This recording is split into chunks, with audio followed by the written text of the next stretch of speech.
Breaking news చూస్తున్నాం. కాంగ్రెస్ అగ్రనేత Rahul Gandhi tweet చేశారు.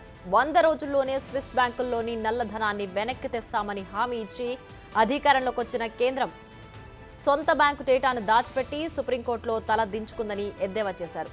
అవినీతి పారిశ్రామికవేత్తలు ప్రభుత్వ బంధం బట్టబయలు కానుందన్న కాంగ్రెస్ అగ్రనేత దేశం ముందు నరేంద్ర మోడీ అసలు ముఖాన్ని బహిర్గతం చేసే ఎలక్టరల్ బాండ్స్ దేశ చరిత్రలో అతిపెద్ద కుంభకోణంగా రుజువు కాబోతోందని జోసిన్ చెప్పారు.